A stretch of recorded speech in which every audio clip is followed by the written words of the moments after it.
चलो बच्चों, तो आज हम लोग मैथ्स में वो फर्स्ट वाला चैप्टर कंटिन्यू करें।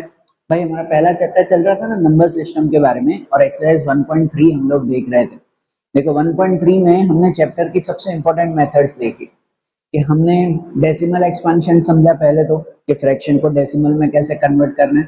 तो वह एक्सपेंशन के रिगार्डिंग हमने पॉइंट समझे ना, कि जैसे कि terminating and non terminating decimal आते हैं, फिर नॉन टर्मिनेटिंग के अंदर भी रिकरिंग एंड नॉन रिकरिंग आते हैं, वो हमने समझा था। याद है कि जिसका डिवाइड पूरा हो जाता है, कंप्लीट आंसर मिलता हो, वो टर्मिनेटिंग डेसिमल कहलाता है, और जिसका पूरा आंसर नहीं मिल रहा है, डिवाइड चलता ही जा रहा है, वो नॉन टर्मिनेटिंग कहलाता है। ऐसा होता है ना, ठीक है ना। और नॉन टर्मिनेटिंग में भी अगर सेम नंबर रिपीट हो रहे हैं तो उसे रिकरिंग कहते हैं, अगर सेम नंबर रिपीट नहीं हो रहे हैं तो वो नॉन रिकरिंग कहलाता है। ये पॉइंट हमने समझा था। और कल हमने खास समझा था कि जो रिकरिंग डेसिमल होते हैं, सेम नंबर रिपीट हो रहे हैं, उसको रैशनल नंबर क्यों बोलते हैं, उसको पी अपॉन क्यू में कैसे लिखा जाता है, उसकी मेथड कल हमने समझी थी। याद है क्वेश्चन 3 एंड 4 हमने किया था कि जो भी रिकरिंग नंबर्स हैं उसको पी अपॉन क्यू फॉर्म में लिखना, वो मेथड हमने समझा था। ठीक है, अब उसके बाद का हम लोग पॉइंट समझे। एक्सरसाइज 1.3 में 1 to 4 क्वेश्चन देखे थे, अब फिफ्थ वाले से शुरू करना है। और ध्यान देना, अब 5 से जो आगे है ना, वो ज्यादातर थियरी क्वेश्चंस है, ऑलमोस्ट थियरी बेस पर है। एग्जाम में ये क्वेश्चन कम पूछे जाते हैं, पर मे भी ऑब्जेक्टिव या कहीं पर आ जाए, तो थियरी वाइज क्वेश्चन है, ध्यान से समझना वो थियरी एंड कॉन्सेप्ट। जैसे क्वेश्चन 5 है, वो दिया हुआ सिर्फ थियरी में ही दिया हुआ ये भी, कि what can the maximum number of digit be in a repeating block of digits in the decimal expansion of 1 upon 17, perform the division to check your answer. अब यहाँ दिया हुआ है कि अगर 1 अपॉन 17 का डिवाइड किया जाए, 1 डिवाइड बाय 17, तो कितने नंबर रिकरिंग हो सकते हैं, कितने नंबर रिकरिंग हो सकते हैं, वो हमें पता करना है। तो पता है, वन वन को अगर हम 3 से डिवाइड करते हैं, वन को अगर हम 6 से डिवाइड करते हैं, तो ज्यादातर एक ही नंबर रिपीट होता है, रिकरिंग होता है। रिकरिंग कहते हैं ना, एक ही नंबर रिपीट। अगर आप 3 से डिवाइड कर रहे हो तो ज्यादातर 333 या 666 ऐसे ही रिपीट होगा, बरोबर ना। आप 6 से भी डिवाइड करते हो, 1 डिवाइड बाय 6, तो ज्यादातर एक ही नंबर रिपीट होगा, या तो 6 रिपीट होगा ज्यादातर। अगर आप 1 को 11 से डिवाइड करते हो तो दो दो नंबर रिपीट होते हैं, 09 09 09 09 करते हुए, ऐसे जो है वो दो दो नंबर रिपीट होता है, बराबर। अगर आप 1 को 7 से डिवाइड करते हो तो छः छः नंबर रिपीट होते हैं। हमने पहले किया भी था कि 1 डिवाइड बाय 7 तो 0.142857, 142857, छः नंबर रिपीट हो रहे हैं। लेकिन पता है, अगर हम 1 को 17 से डिवाइड करेंगे, 1 डिवाइड बाय 17, मैंने यहाँ पहले ही आंसर लिख के रखा है, ये लार्जेस्ट रिकरिंग नंबर है कि 1 को 17 से डिवाइड करो तो 16 नंबर रिपीट होते हैं, 16 डिजिट रिकरिंग में चलते हैं। ये लार्जेस्ट रिकरिंग डेसिमल है, बराबर। रिकरिंग है कि रिपीट हो रहे हैं। 1 को 17 से डिवाइड करोगे ना, तो ये 16 डिजिट रिपीट होंगे। ये 0.0588235294117647, फिर से 058823529411767, फिर से वही कि 0588223। ये 1 को 17 से डिवाइड करो तो 16 डिजिट रिपीट होते हैं, ये लार्जेस्ट रिकरिंग नंबर है। ध्यान रहेगा, वो सिर्फ थियरी वाइज है, आपको कभी एग्जाम में ऐसे पूछा भी नहीं जाता है कि 1 को 17 से डिवाइड करो। कर सकते हैं, मैं भी यहाँ पे कर सकता हूँ, पर वो डिवाइड करने में काफी टाइम निकलता है, ठीक है ना। अभी मैं भी यहाँ पे करूंगा तो आधा वीडियो उसी में निकल जाएगा कि 1 डिवाइड बाय 17 16 डिजिट तक हमें डिवाइड करना है, फिर वही रिपीट होगा उसमें, फिर से वही 16 डिजिट रिपीट होंगे। ठीक है, तो ऐसा क्वेश्चन जनरली एग्जाम में तो नहीं पूछा जाता है, पर थियरी वाइज कॉन्सेप्ट वाइज आपको बताया हुआ है कि जब रिकरिंग नंबर होते हैं, तो आप 3 6 से डिवाइड करो तो एक एक नंबर रिकरिंग चलता है, एक एक रिपीट होता है। 11 से डिवाइड करो, ज्यादातर दो दो नंबर रिपीट होते हैं। आप 7 से डिवाइड करो, ज्यादातर 6 6 नंबर रिपीट होते हैं।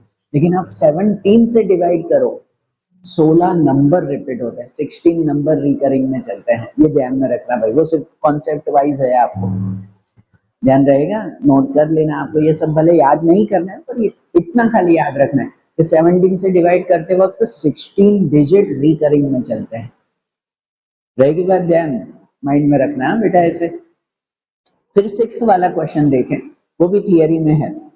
दिया हुआ है कि look at the several example of rational number in a form of p upon q।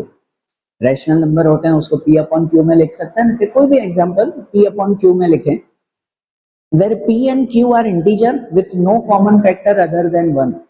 भाई कोई भी ऐसा रैशनल नंबर बताना है जिसमें p और q जो है वो इंटीजर हो और दोनों में 1 के अलावा और कोई कॉमन फैक्टर ना हो, मतलब दोनों सिर्फ 1 की टेबल में ही आते हो। सपोज मैं ऐसे लिख दूं कि 3/5, सपोज मैं ऐसे लिख दूं 7/2, तो इन दोनों में 1 के अलावा और कोई डिवाइड नहीं हो रहा है, दोनों कोई सेम टेबल में आते हैं, 1 के अलावा की कोई टेबल में सिर्फ 1 में ही आता है ना। अगर मैं ऐसे लिख दूं सपोज 8/4, तो ये दोनों 4 की टेबल में आते हैं, ऐसा नहीं लिखना है। इन्होंने बोला हुआ है कि कोई भी ऐसा रैशनल नंबर लिखो कि जो p अपॉन q में लिखा जाए, जहां पर p और q इंटीजर्स हो, पूरा पूरा नंबर है, और दोनों में कोई भी कॉमन ना हो 1 के अलावा, मतलब दोनों 1 की टेबल में ही आना चाहिए और कोई टेबल में नहीं, ठीक है। एंड लिखा हुआ है in having terminating decimal representation, और अगर इसको हम डिवाइड करते हैं तो टर्मिनेटिंग होना चाहिए। क्या होना चाहिए? टर्मिनेटिंग, मतलब पूरा आंसर मिल जाना चाहिए। तो लिखा हुआ है can you guess what property q must satisfy, तो आप गैस करो कि q जो नीचे का नंबर है, हम p अपॉन q लिखते हैं ना, कि p अपॉन q, जो q डिनोमिनेटर है उस पे क्या होना चाहिए कि जिससे टर्मिनेटिंग मिल जाए, ठीक है। या इन्होंने बोला हो कि कुछ ऐसा एग्जांपल बताओ भाई कि जो एक तो रैशनल होने चाहिए p अपॉन q में, दोनों में कुछ कॉमन भी नहीं होना चाहिए। आप ऐसे नहीं लिख सकते कि भाई चलो मैं लिख दूं 3/6, तो दोनों 3 की टेबल में आ रहे हैं, ऐसे नंबर नहीं लिखने। ऐसे ही नंबर लिखो जो जैसे ये 3/5 है ना, 3/5 क्वेश्चन 6 में बात कर रहे हैं कि दोनों में 1 ही कॉमन आ रहा है, दोनों 1 की टेबल में और कुछ कॉमन नहीं आ रहा है, बरोबर। तो यहाँ जैसे 7/2 लिखा, या जैसे मैं 5/4 लिख दूं, देख सकते हैं ना जैसे, बरोबर। तो ऐसे कुछ एग्जाम्पल बताने हैं और वो बताना है कि बताओ कि क्यू पे ऐसा कौन सा नंबर लिखे कि जिससे आंसर टर्मिनेटिंग हो जाए। क्या हो जाए आंसर? टर्मिनेटिंग, पूरा आंसर मिले, नॉन टर्मिनेटिंग कंटिन्यू ना चलता रहे। तो आप गैस करो क्यू पे क्या आना चाहिए कि जैसे टर्मिनेटिंग मिले। तो जनरली क्यू में, मतलब डिनोमिनेटर में, जो डिनोमिनेटर कहते हैं, वो डिनोमिनेटर क्यू पर अगर 2 आ रहा है तो 2 से किसी को भी डिवाइड करो, आंसर पूरा मिलेगा, टर्मिनेटिंग मिलेगा, और वो कंटिन्यू नहीं चलेगा। 4 से जनरली डिवाइड करो तो भी आंसर आपको पूरा मिलेगा, ठीक है, टर्मिनेटिंग मिलेगा, नॉन टर्मिनेटिंग नहीं। अब 3 से डिवाइड करोगे तो पूरा नहीं मिलेगा। आप अगर 7/3 करो तो वो नॉन टर्मिनेटिंग है, कंटिन्यू चलता रहेगा, 2.33333333 चलता ही रहेगा। तो 3 से टर्मिनेटिंग नहीं मिलता। यहाँ बताओ कि क्यू पे क्या लिखना चाहिए कि जिससे टर्मिनेटिंग मिले। तो क्यू पे 2 लिखो, 4 लिखो, 8 लिखो, ठीक है, या 5 लिखो, 8 लिखो, 6 7 से टर्मिनेटिंग नहीं होता है, 6 और 7 से टर्मिनेटिंग नहीं होता है। तो 5 लिखो, 8 लिखो, 9 से भी टर्मिनेटिंग नहीं मिलता है, नॉन टर्मिनेटिंग मिलता है। अब 9 से भी डिवाइड करो तो भी दो दो डिजिट जो है वो रिपीट होते जाएंगे। कोई भी नंबर उठा लो, आप 17/9 करो, पूरा आंसर नहीं मिलेगा, चलता रहेगा वो तो, ठीक है ना। तो 9 से भी नहीं, 10 से करो, 10 से पूरा आंसर मिलता है ना। 10 से किसी को भी डिवाइड करो तो डायरेक्ट ही टर्मिनेटिंग मिल जाएगा ना। तो आप बताओ कि क्यू पे जनरली क्या होना चाहिए। तो क्यू पे जनरली ये नंबर होने चाहिए 2 4 5 8 10, ऐसे। या तो ऐसा कहो कि भाई 2 एंड 5 एंड 10 का पावर फॉर्म होना चाहिए, 2 5 या 10 उसका पावर फॉर्म होना चाहिए, तो आपको हमेशा टर्मिनेटिंग आंसर मिलेगा। अगर टर्मिनेटिंग चाहिए, यहां लिख रहा हूं थियरी वाइज है कि if we need terminating decimal,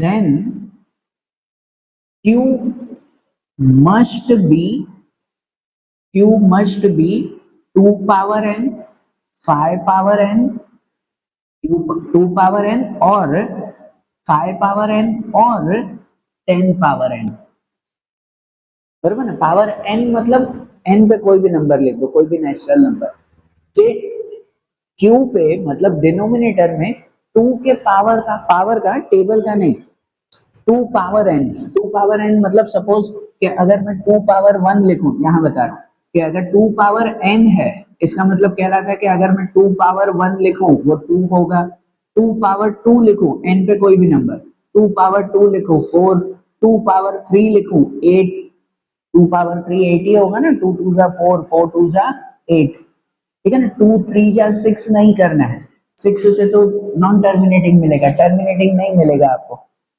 ठीक है ना, पावर बताना है, मल्टीप्लाई नहीं, two power three eight, two power four sixteen, two power five thirty two, ऐसा ना, या तो फाइव का पावर कि फाइव पावर एन, कि फाइव पावर वन होगा फाइव, फाइव पावर टू होगा twenty five, five power three होगा one twenty five, five power four होगा सिक्स ट्वेंटी फाइव, या थ्री वन टू फाइव, कुछ भी, फाइव का पावर फॉर्म, बरोबर, या तो फिर टेन पावर एन, कि टेन पावर एन, कि टेन पावर वन होगा टेन, टेन पावर टू होगा कि टेन का square hundred, ten power three होगा तो थाउजेंड, टेन पावर फोर होगा तो 10,000, बराबर। ये नंबर अगर क्यू पे आ रहे हैं तो आपको हमेशा टर्मिनेटिंग ही मिलेगा आंसर, बराबर। इसके अलावा कोई भी नंबर आ रहे हैं तो हमेशा आपको नॉन टर्मिनेटिंग ही मिलेगा आंसर,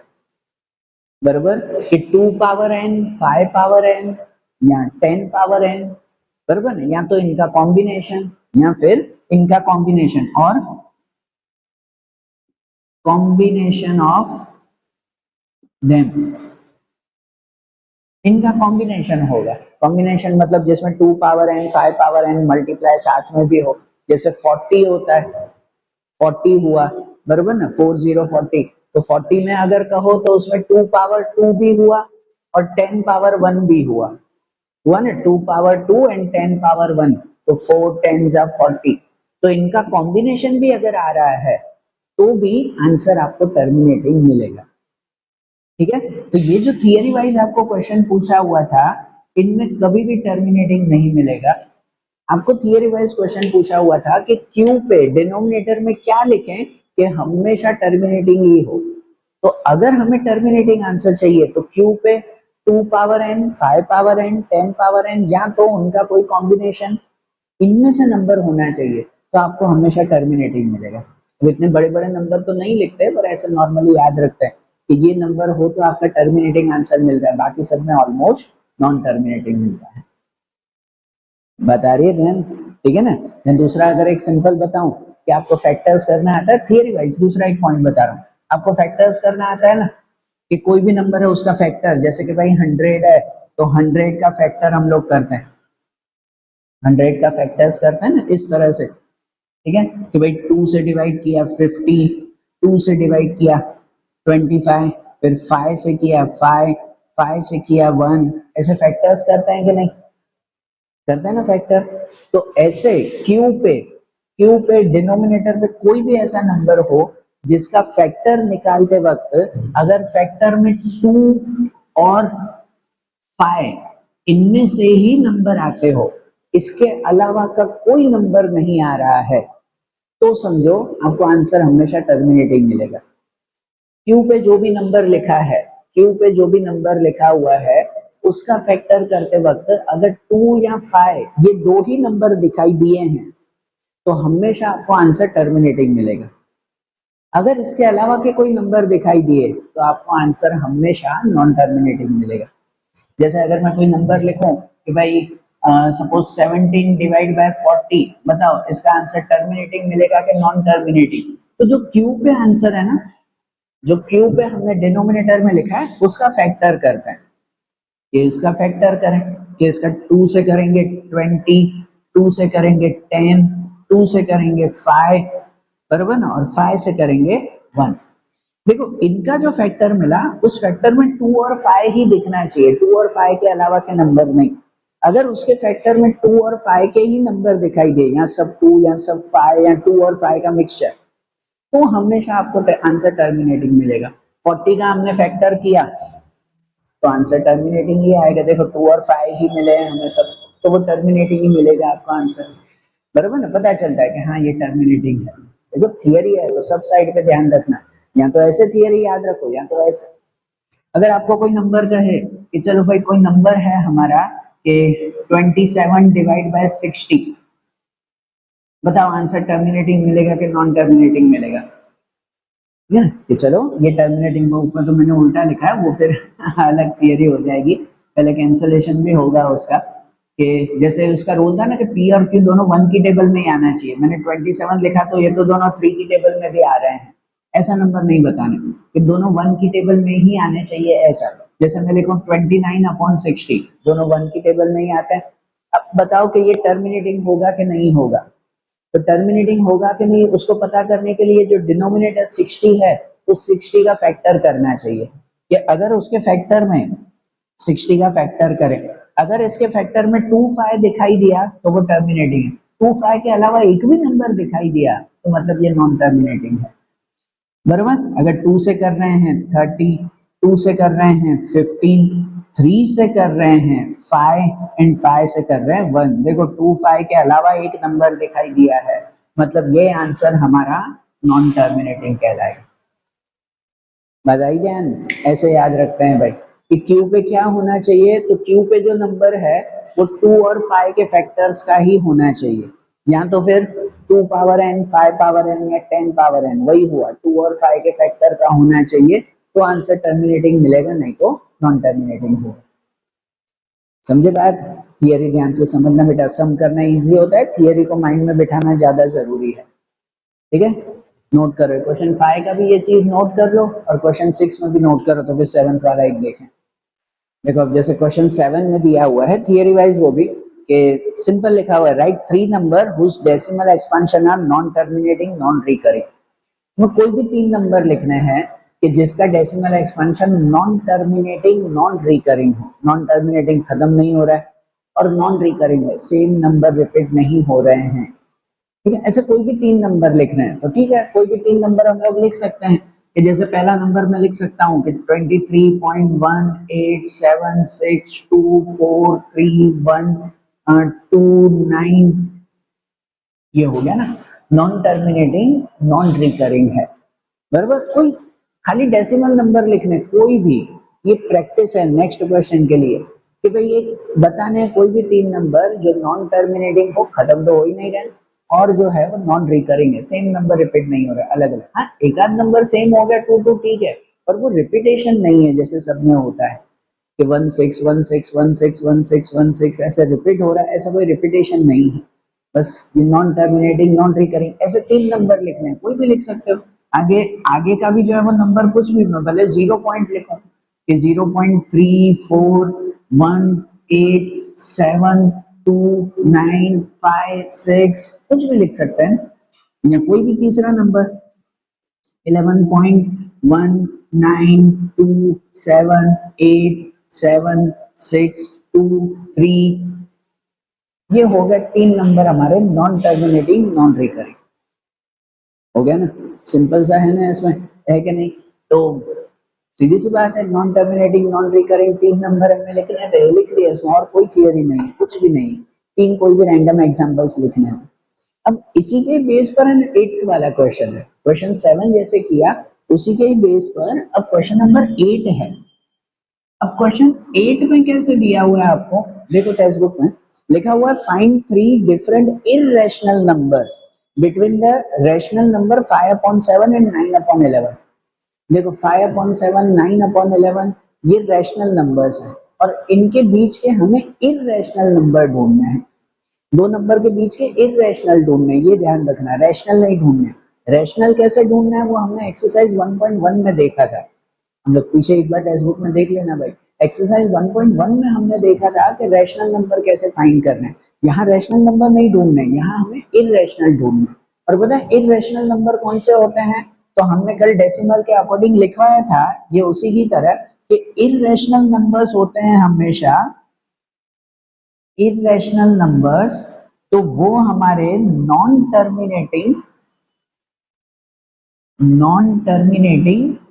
नॉन रिकरिंग होते हैं। ये non terminating non recurring number वो हमारे इररेशनल नंबर कहलाते हैं, होते हैं कि नहीं? पहले हमने डेसिमल में यही समझा था एक तो एंड नहीं हो रहे हैं और नॉन रिकरिंग सेम रिपीट भी नहीं हो रहे हैं। ऐसे फ्रैक्शन में कोई भी इरेशनल नहीं होता है कि इरेशनल नंबर को हम लोग फ्रैक्शन p अपॉन q में लिख सके, है ही नहीं। उसकी थियरी है कि इरेशनल को p अपॉन q में नहीं लिखा जाता है। तो इरेशनल को कैसे लिखा जाता है? इरेशनल को डेसिमल में लिखा जाता है। कैसे डेसिमल में? तो non terminating non recurring decimal, वो इरेशनल है। तो अगर आपको पूछा हुआ है कि 5/7 एंड 9/11 इन दोनों के बीच के इरेशनल नंबर ढूंढो, तो पहले इन दोनों को डेसिमल में हमें कन्वर्ट करना होगा, क्योंकि इरेशनल नंबर डेसिमल में ही मिलेंगे, नॉन टर्मिनेटिंग नॉन रिकरिंग, बराबर ना, वो डेसिमल में ही मिलेंगे हमें। तो इसलिए पहले इसको भी हमें डेसिमल में कन्वर्ट करना होगा। तो चलो अगर 5/7 को डेसिमल में कन्वर्ट करें तो हम डिवाइड कर सकते हैं। 5/7 कर सकते हैं ना कि भाई 0 पॉइंट, यहाँ पे भी 0, 7 7 जा 49, 1 बचेगा 0, फिर 7 1 जा 7, कितना 3 बचेगा, फिर 0, 7 4 जा 28, 2 बचेगा 0, 7 2 जा 14, 6 बचेगा 0, 7 8 जा 56, 4 बचेगा 0, 7 5 जा 35, 5 बचेगा 0। अब ये 5 बचेगा 0, ये 50, 50 के बाद फिर से रिपीट होता जाएगा, 50 के बाद फिर से सेम नंबर रिपीट होंगे, 7 1 4 2 8 5। याद है इसी एक्सरसाइज में पहले एक क्वेश्चन किया था, 1/7 2/7 3/7, उसकी वैल्यू ढूंढी थी हमने। तो उसमें 5/7 की वैल्यू यही है कि 0.71428 बार, ये 6 नंबर रिपीट होते जा रहे हैं। और 9/11 को भी अगर हम डेसिमल में करें कि 9/11 रफ में करें 9/11, तो 0 पॉइंट, यहाँ पर भी 0, 11 8 जा 88, 2 बचेगा 0, ऐसा ही होगा ना, 90 से छोटा 11 8 जा 88, 2 बचेगा, 11 1 जा 11, 9 आएगा 0, फिर 11 8 जा 88, 2 बचेगा 0, फिर 11 1 जा 11, 8 आएगा 0, बराबर, सॉरी 9 बचेगा 0, फिर 11 8 जा, मतलब वो नंबर चलते ही जा रहे हैं, 8 1 8 1 8 1 8 1 8 1, रिपीट होगा ना, मतलब 9/11 हो जाएगा 0.81 बार, बराबर। हमने डेसिमल में किया। अब इसके बीच के 3 इरेशनल नंबर बताने हैं कि 3 इरेशनल नंबर्स बिटवीन देम, इनके बीच के इरेशनल नंबर हमें 3 बताने हैं भाई। तो देखो ये नंबर इरेशनल होते हैं नॉन टर्मिनेटिंग नॉन रिकरिंग, वो याद रखना बेटा, नॉन टर्मिनेटिंग नॉन रिकरिंग होते हैं इरेशनल। तो इनके बीच के इरेशनल बताने हैं तो पहले दो नंबर ध्यान में रख लो, 0.71 0.81, पीछे भले कुछ भी हो, तो 0.71 और 81 इसके बीच के कोई भी इरेशनल, मतलब कोई भी नॉन रिकरिंग नंबर लिख दो जो 71 और 81 के बीच में आते हो, बराबर। जैसे इसमें लिखा ना, कुछ भी नॉन रिकरिंग, पीछे के कुछ भी, क्योंकि नॉन रिकरिंग नंबर होते हैं वही तो इरेशनल होते हैं। तो अगर हमें इनके बीच के इरेशनल नंबर बताने हैं तो 71 और 81 के बीच में ही होने चाहिए। जैसे सपोज 0.71 0.81 के बीच में आएगा 0.75, इनके बीच में ना, पर खाली 75 लिखेंगे वो तो रैशनल हो जाएगा, टर्मिनेटिंग हो जाएगा, जबकि इरेशनल तो नॉन टर्मिनेटिंग नॉन रिकरिंग होते हैं। तो इसलिए इन दोनों के बीच में 75 और पीछे के कुछ भी जो है वो नॉन रिकरिंग नंबर लिख दो। जैसे इसमें लिखा ना कोई भी एग्जांपल, तो यहाँ पर भी कुछ भी नॉन रिकरिंग नंबर कि 1 8 7 2 5 6 9, ये इरेशनल नंबर हो गया इन दोनों के बीच का, इन दोनों के बीच का ही हुआ ना, क्योंकि 7 1 और 8 1 के बीच में ही तो आता है 7 5, बराबर। इरेशनल ऐसे ढूंढा जाता है। रैशनल ढूंढने के लिए वो पहली एक्सरसाइज में मेथड देखी थी, ठीक है, कि जो p अपॉन क्यू में लिख सके। इरेशनल को p अपॉन क्यू में नहीं लिखा जाता तो उसको ऐसे ढूंढा जाता है, बराबर। इसलिए ये पहला सम था कि प्रैक्टिस थी कि कुछ भी लिख दो नॉन रिकरिंग में, कुछ भी लिख दो, तो उसी के हिसाब से हमें इरेशनल भी मिलेगा। पर इसमें तो हमने कुछ भी लिखा तो आगे कोई भी लिख देते थे, 23 0 11 कुछ भी लिख दो यहाँ पर यहाँ वो खाली ध्यान देना है कि कुछ भी नहीं, इनके बीच के लिखने हैं, तो 7 1 और 8 1 के बीच के हमें लिखने हैं खाली। जैसे 0.75, या इनके बीच में एक आता है 0.79, दोनों के बीच में ही होगा ना, 7 1 और 8 1 के बीच में 0.79। अब पीछे नॉन रिकरिंग कुछ भी लिख दो, नॉन रिकरिंग जो नंबर लिखना है 2 4 3 1 9 8 7 5, ये हो गया हमारा, बराबर ना, इन दोनों के बीच का इरेशनल। तीसरा भी लिखना है 7 1 और 8 1 के बीच में, सपोज 0.80 लिखा और पीछे का नॉन रिकरिंग कुछ भी लिख दो इरेशनल बनाने के लिए कि भाई 4 8 1 9 2 3 4 9, ये चलेगा, बराबर। तो ये हो गए हमारे इरेशनल नंबर इन दोनों के बीच में। ध्यान आ रही है बात, किसी के भी बीच में इरेशनल ढूंढना हो ना तो इस तरह से ढूंढना, ये ध्यान में रखना भाई, पक्का। हाँ, नोट करना बेटा ऐसे। और क्वेश्चन 8 के बाद फिर क्वेश्चन नंबर 9 है लास्ट एक्सरसाइज का, क्वेश्चन 9 वो मैं यही कर रहा हूँ, सिंपल सा है वो। अब क्वेश्चन 9 में ऐसे दिया हुआ है आपको कि classify the following number as rational और इरेशनल। अब हमें इसमें रैशनल इरेशनल बताना है। अब रैशनल इरेशनल जैसे पहले भी बताया, जिसको P अपॉन Q में लिख सकें, जिसका पूरा आंसर मिल सके वो रैशनल, जिसको P अपॉन Q में नहीं लिखा जाता है, जिसका पूरा आंसर नहीं मिलता हो, नॉन टर्मिनेटिंग नॉन रिकरिंग हो, वो इरेशनल, बराबर। तो आपको यहाँ पे 5 6 नंबर दिए हुए हैं, हमें क्लासिफाई करना है कि क्या रैशनल क्या इरेशनल है। जैसे पहला दिया हुआ है √23, तो √23 रैशनल है कि इरेशनल है? 23 का रूट होता है, रूट आता है 23 का, 25 का रूट होता है, तो 25 का रूट 5 होता है। 23 का रूट क्या होता है कुछ रूट? नहीं होता ना। अगर कुछ भी नहीं होता, उसका आंसर ही नहीं है 23 रूट का, तो मतलब वो इरेशनल नंबर है ना, जिसका पूरा आंसर मिले रैशनल, नहीं मिल रहा है इरेशनल। ठीक है, डेसिमल में करो तो नॉन रिकरिंग, वो इरेशनल, बराबर। यहाँ 23 का कोई आंसर नहीं है, मतलब पहला नंबर हमारा है इरेशनल नंबर। फिर सेकंड में, तो सेकंड में √225 है, 225 उसका स्क्वायर रूट आता है, हाँ के ना, याद करो। तो 225 का स्क्वायर रूट आता है बेटा, 225 का स्क्वायर रूट होता है 15। क्या आता है उसका स्क्वायर रूट? 15 होता है। हाँ, 15 का स्क्वायर होता है ना 225 भाई, है कि नहीं? तो मतलब 225 का स्क्वायर रूट 15 आएगा, 15 पूरा आंसर मिला, इसलिए ये √225 वो हमारा कैसा नंबर है? रैशनल नंबर है, कि उसका पूरा आंसर मिला है, तो वो कहलाएगा हमारा रैशनल नंबर, बराबर ना, वो रैशनल में आएगा। फिर थर्ड अगर देखें तो उसमें दिया हुआ 0.3796, 0.3796, बताओ ये रैशनल है कि इरेशनल? अब ये डेसिमल में आ गया, तो डेसिमल के रूल के हिसाब से देखो, तो हमने बताया था टर्मिनेटिंग हो तो रैशनल है, रिकरिंग हो तो भी रैशनल है कि सेम नंबर रिपीट हो रहा है, नॉन रिकरिंग होता है वो इरेशनल है। तो यहाँ जो दिया हुआ 3796 भी टर्मिनेटिंग है, 6 के बाद डॉट डॉट डॉट डॉट ऐसे दिया हुआ है क्या? नहीं दिया हुआ, मतलब 3796 पूरा हो गया, पूरा हो गया मतलब ये टर्मिनेटिंग है, और टर्मिनेटिंग होता है हमारा रैशनल नंबर, मतलब कि भाई ये थर्ड वाला भी हमारा क्या कहलाएगा? रैशनल नंबर कहलाएगा ये, बराबर। फिर फोर्थ में दिया हुआ है 7.478478478478 ऐसे डॉट डॉट दिया हुआ है, डॉट डॉट मतलब नॉन टर्मिनेटिंग है, चलता ही रहेगा। पर देखो 478 सेम नंबर रिपीट हो रहा है, और सेम नंबर रिपीट हो रहा है, रिकरिंग है, तो रिकरिंग भी क्या होता है हमारा? रैशनल नंबर होता है। रिकरिंग भी रैशनल है, नॉन रिकरिंग इरेशनल है। तो रिकरिंग भी रैशनल होता है, तो उसे भी हम लोग रैशनल नंबर की ही कैटेगरी में लिखेंगे कि ये भी हमारा रैशनल नंबर है।